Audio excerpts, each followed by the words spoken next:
Hello, this is RICKY, the Android guy. Hey guys, today we're doing another side-by-side comparison between two of the best smartwatches out there on the market, and that is the top of the line on Android Wear, which is the LG Urbane, versus the top of the line on Samsung, which is the Gear S. So today we're going to see which one really is better in terms of all categories and see just how different they are and how they compare.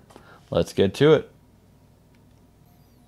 Now, when it comes to look and feel, the Gear S isn't the best looking watch out there. It was really innovative at first, it seemed like, with its curve, but after the lack of changeable bands that really came out that followed it, the false promises of diesel bands and Swarovski bands that just never came to be, it really was a disappointment that you couldn't just easily change out the bands. And that's definitely one thing that hurt it. The look overall is nice, and it is a huge screen, coming in at 2.0 inch screen versus a 1.5 on most other smartwatches. So really nice and big. However, the LG Urbane really stands out as a perfect testament to this is what a smartwatch is supposed to look like. And that is first and foremost a watch. LG Urbane looks like a standard watch, and that's one thing that I really have loved about it. I found myself wearing this watch more and more just because I love the look of it. I love just being able to see the time and have my basic watch functionality, and then when I need to, I have certain smartwatch features. So this has been one of the main reasons why I've worn the LG Urbane so much more often than a lot of other smartwatches, just because the look is classy, it looks really great, regular changeable bands, so overall the look and feel is exactly what you want in a smartwatch, and that is to look first and foremost like a watch. So for that reason, I definitely give the look and feel to the LG Urbane. Now, when it comes to battery life, the Gear S is a step ahead of LG, giving it a 2-day battery life for average users. I am definitely a heavy user, so I turn the brightness all the way up and turn a lot of features on. So for me, it typically lasts about more of a day and a half. However, for the LG Urbane, well, we find out that one of the really cons of an Android Wear watch is still the battery life, which unfortunately has kept this watch for me on a daily basis definitely a day battery life. Now, I will say this is an all-day battery life, so it really doesn't die till about 10 p.m. typically, or 9 p.m. typically, without charging during the day. Now, I will also give it credit for this, and that is it charges quickly, but we're going to get that more into the charging category. Overall, though, because it's really just a day versus a day and a half to 2 days, you have to give the battery category to the Gear S for its superior battery life. Now, when we do get to app support, this can be fairly tricky, to be honest, simply because they both have about 1,500 apps, but they're very different. I would say overall, in terms of watch faces, both of them have a substantial amount of watch faces, so you really can personalize them as much as your heart's desire. However, when it comes to the apps overall, they really are different.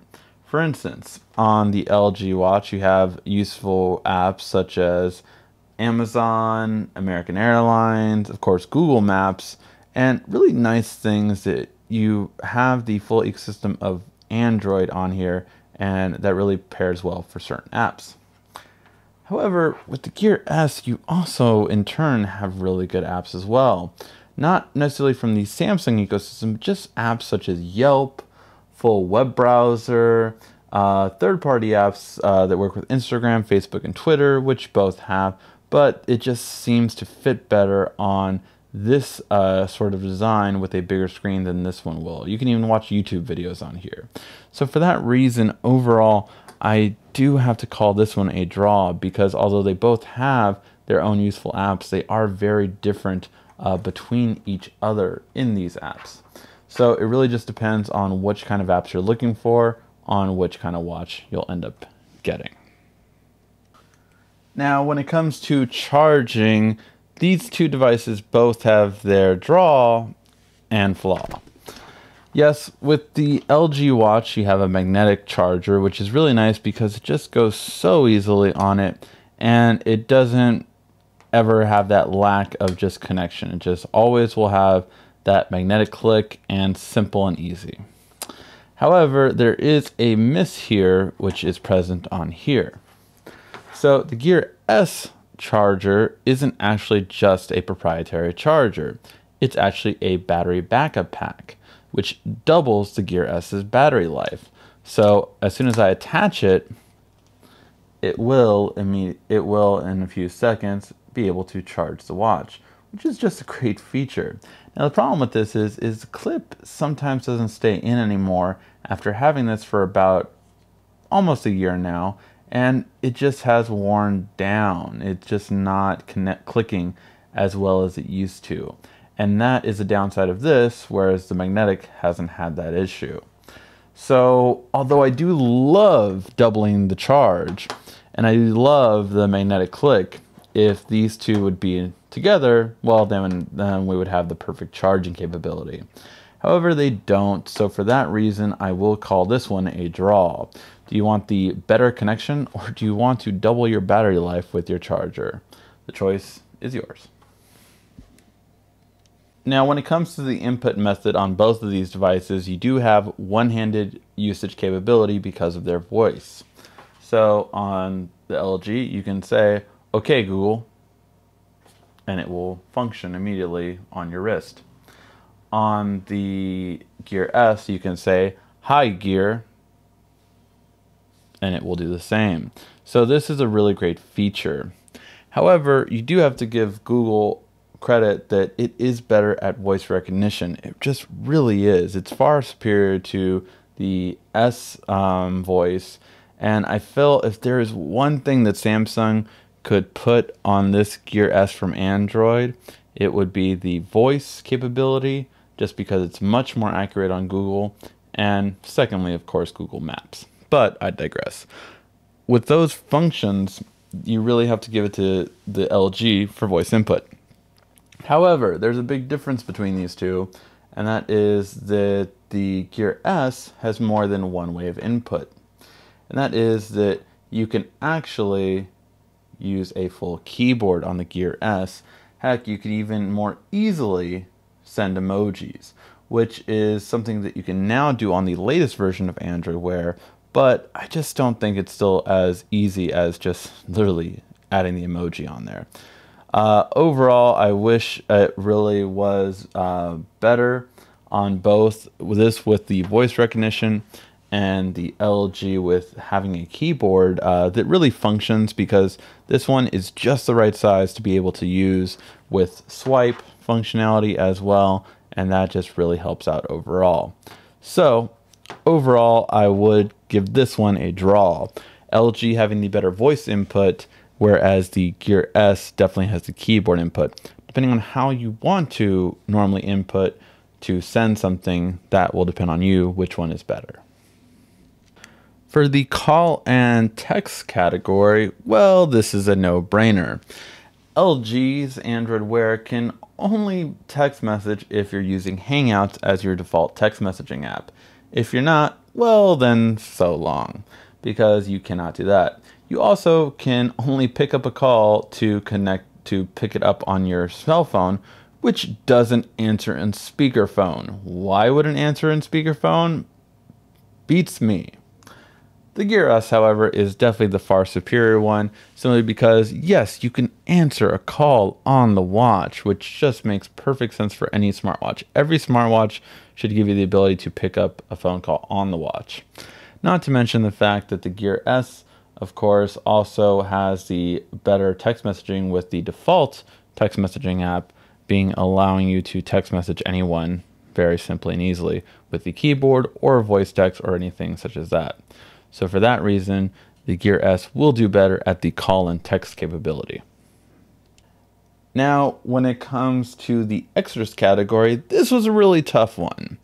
And overall, it stumped me, because at first I was easily going to give it to the Gear S. The Gear S does have 4G capability, meaning you don't have to be in the Bluetooth vicinity, and although the LG has Wi-Fi, so does the Gear S. It even has GPS as well. This really made it a great feature. Not only that, but because it has a speaker, although both phones can store music on it, the Gear S can not only store the music, but it can play it through the speaker as opposed to needing a Bluetooth device to play it through.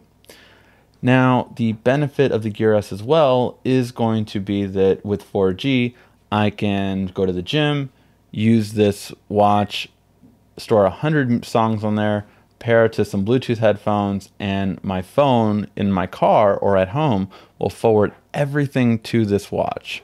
That's a really great feature. However, the LG, I realized, had a just as important feature depending on the person, if not more important, and that is you can change out the bands. These bands are very easy to change out because they are a 22mm standard. So because of that, you can just swap out the band anytime you want. Something you really can't do with the Gear S, unfortunately, especially getting it in different styles, such as metallic style, different looks of leather. Everything just isn't available for the Gear S, whereas it is for the LG Urbane.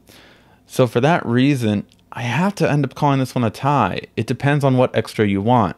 The ability to use your phone without any kind of Bluetooth connection or even Wi-Fi, or the ability to use your watch really where you can change out the bands and really personalize it and improve the look anytime you want. Depends on you.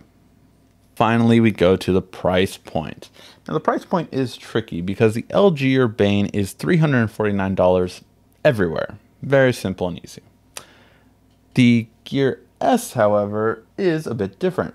The Gear S gives starting price point at $299 at certain carriers. So AT&T has the cheapest price at $299, and other carriers can go $349 or even as high as $399. So it really depends on the carrier.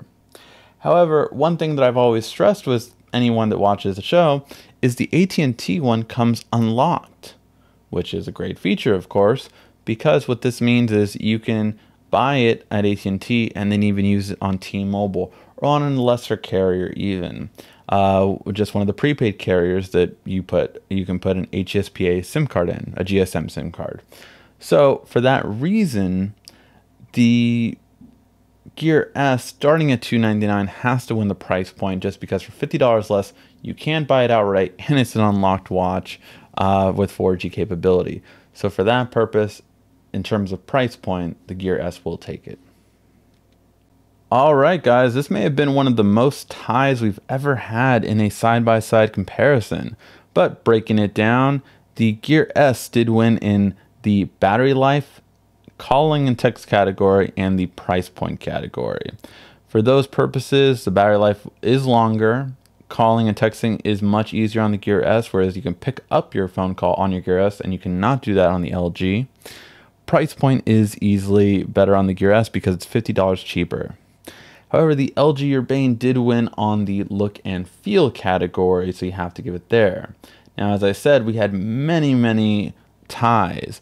App support is even on both, just simply because they have the same amount of apps, but very different apps indeed.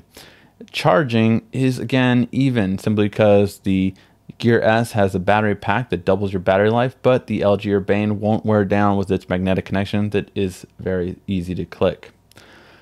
Input method, Gear S does have the full keyboard capability, but the LG Urbane definitely has the ability to have better voice to text. And finally, the extras, the LG Urbane swaps out the bands, whereas the Gear S is stuck with its band, but of course has 4G capability. All in all, tallying them all up, the Gear S does take it. This was a very close call. And again, it just depends on the person, because a lot of people will choose the LG Urbane just for the look and feel alone. I definitely feel the look and feel is one of the biggest categories on a smartwatch now to date. However, if you are looking for more productivity, it looks like the Gear S is definitely going to be yours, with the longer battery life, ability to call and text, and getting more for your price point. Alright guys, hopefully you liked this video. If you did, please give it a like, thumbs up down below. This has been RICKY, the Android Guy.